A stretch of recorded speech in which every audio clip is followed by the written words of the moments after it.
राधे राधे। कैसे हो आप सभी? आशा करती हूँ अच्छे होंगे, स्वस्थ होंगे। जैसा कि आप सभी को मालूम है कि चतुर्मास का महीना चल रहा है। चतुर्मास के महीने में क्या होता है कि जैसा आप सभी को मालूम है, श्री हरि विष्णु भगवान योग निद्रा में चले जाते हैं और पृथ्वी का जो पूरा कार्यभार होता है वो भगवान शंकर को सौंप के जाते हैं।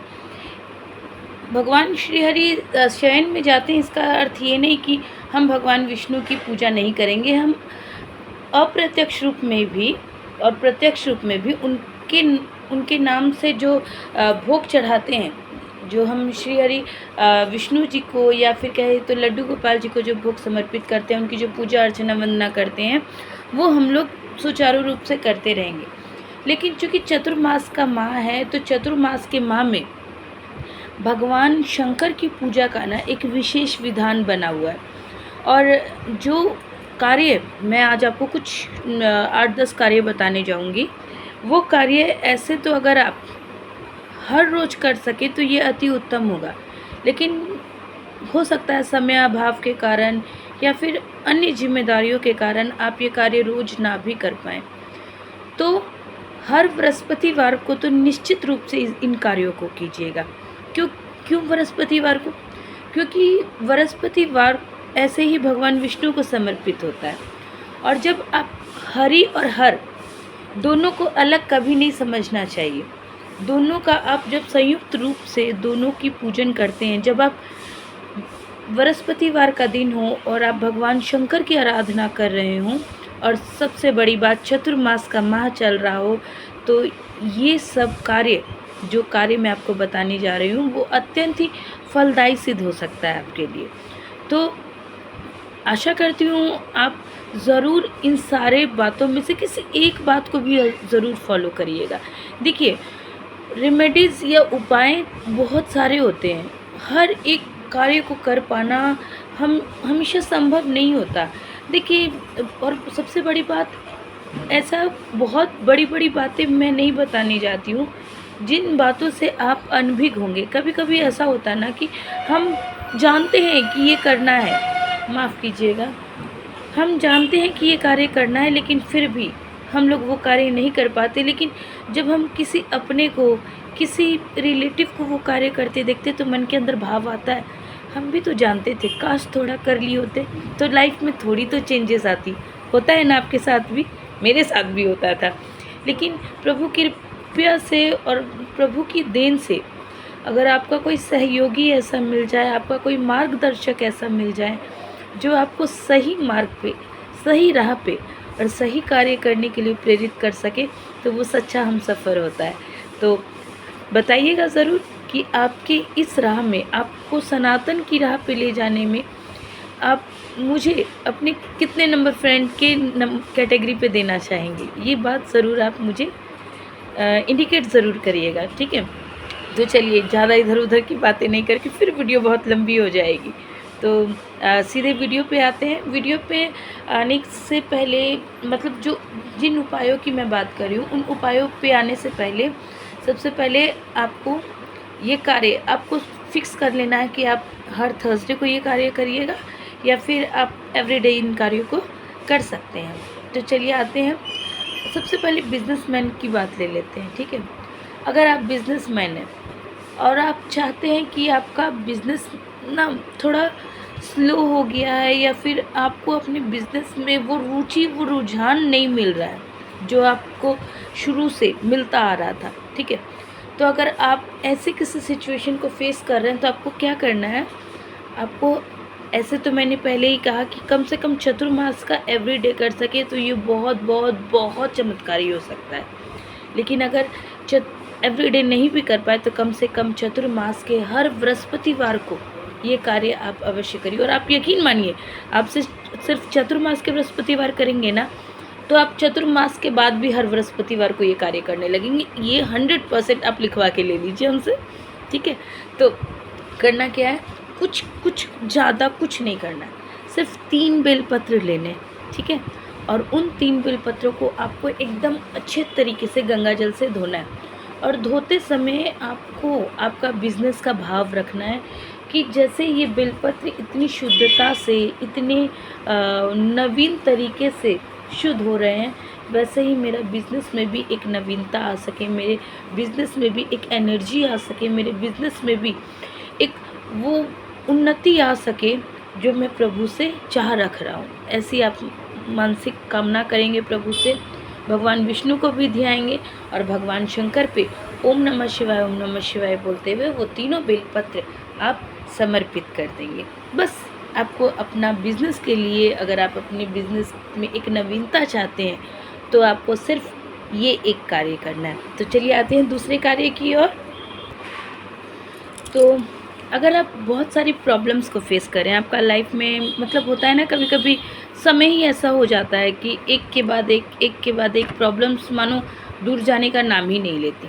तो ऐसे समय में आपको क्या करना है, आपको ये कार्य तो आप रोज़ कर सकते हैं, ठीक है। आपको क्या करना है, आपको अपने ही घर के मंदिर में भगवान शंकर के रोज़ दर्शन करने हैं। अगर ये दर्शन आप ब्रह्म मुहूर्त में कर पाएँ, आपको स्नान करने की आवश्यकता नहीं। अगर आप ब्रह्म मुहूर्त में उठ रहे हैं और आपकी आँखें 3:30-4 के बीच में खुल रही हैं, तो आपको सबसे पहले अपने घर के मंदिर में जाना है।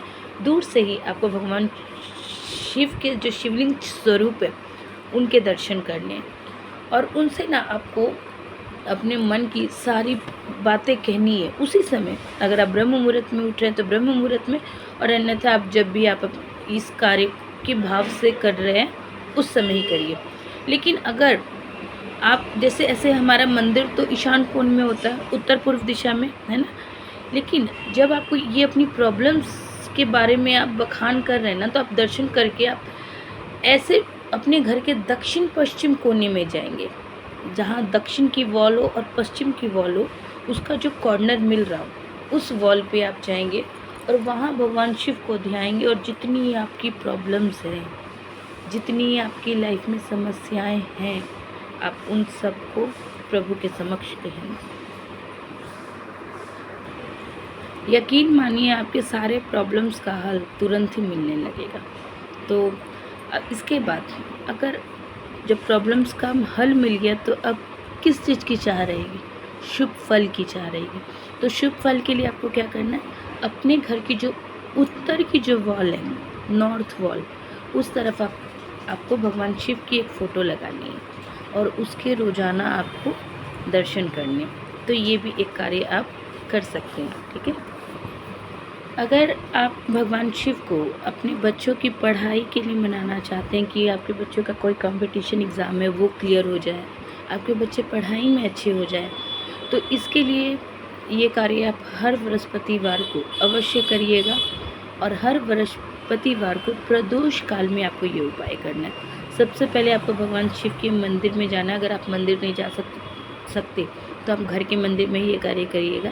घी का दीपक प्रज्वलित करिएगा और ओम नमः शिवाय कम से कम 108 बार, जी हाँ, एक माला ओम नमः शिवाय का जाप अगर आप अपने बच्चे से करवा सके तो ये बहुत बहुत बहुत शुभ होगा। और अगर आप अपने बच्चे के बिहाफ में खुद करते हैं तो आप उसका नाम और गोत्र बोल के भी इस कार्य को कर सकते हैं, ठीक है।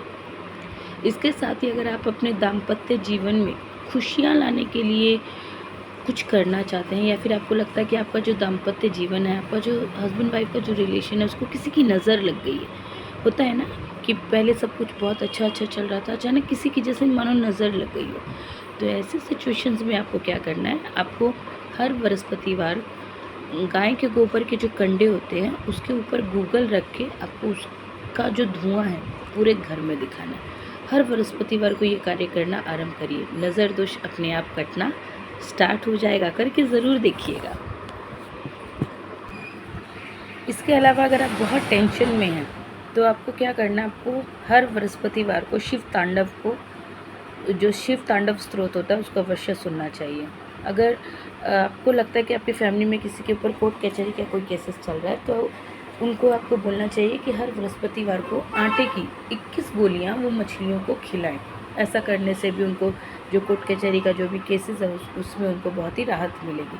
इसके अलावा अगर आप या आपके कोई रिलेटिव अपने घर में सुख समृद्धि की चाह रखते हैं तो उन्हें कहिए इस चतुर्मास में हर बृहस्पतिवार को पार्थिव शिवलिंग का निर्माण करें और उनका पूजन करना स्टार्ट करें।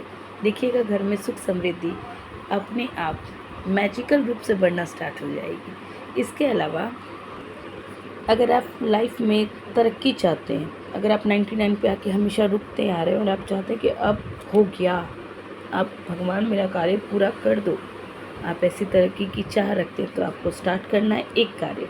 क्या? हर बृहस्पतिवार को गाय को हरा चारा खिलाना। जी हाँ, एक बार इन नियमों में से, मैं नहीं कहती कि मैंने 8-10 नियम बताए, आप सब कर पाएंगे। नहीं कर पाएंगे कोई बात नहीं, एक तो कर पाएंगे। कोई एक का भी नियम लीजिए। देखिए, पंडित मिश्रा जी भी अपनी कथाओं में एक बात सिर्फ कहते हैं, कोई भी कार्य करिए उसको नियम से करिए। जैसे वो हमेशा एक नारा उनका है, एक लोटा जल हर समस्या का हल। एक लोटा जल अर्थात हर रोज़ सिर्फ एक लोटा जल ही अगर आप चढ़ा रहे हैं तो हर रोज़ आपको वो एक लोटा जल भोलेनाथ पे अर्पित करना है। अगर आप बेलपत्र चढ़ा रहे हैं तो हर रोज़ आपको बेलपत्र चढ़ाना है। आप ऐसा नियम लीजिए जो आप कर पाएँ, लेकिन रेगुलर कर पाएँ। ये देखिए, मैं हमेशा हर उपाय में बोलती हूँ कि इसके रिज़ल्ट्स आपको चमत्कारी मिलेंगे, मगर ये कोई मैजिक नहीं है। इसमें आपको ट्रस्ट करना पड़ेगा, आपको विश्वास लाना पड़ेगा। अगर आप ट्रस्ट करके, आप विश्वास करके कोई कार्य करते हैं तो भोले महादेव पूरी शिद्दत के साथ आपके उस कार्य को पूरा अवश्य करते हैं। एक बार करके अवश्य देखिएगा और अपना प्यार बनाए रखिएगा। अगर वीडियो अच्छा लगा हो तो एक लाइक और एक सब्सक्राइब अवश्य करिएगा। कमेंट में हर हर महादेव का नारा लगाना मत भूलिएगा और अपने चैनल हिंदू कल्चर पे अपना प्यार बनाए रखिएगा, साथ देते रहिएगा। जय श्री महादेव, जय श्री महाकाल।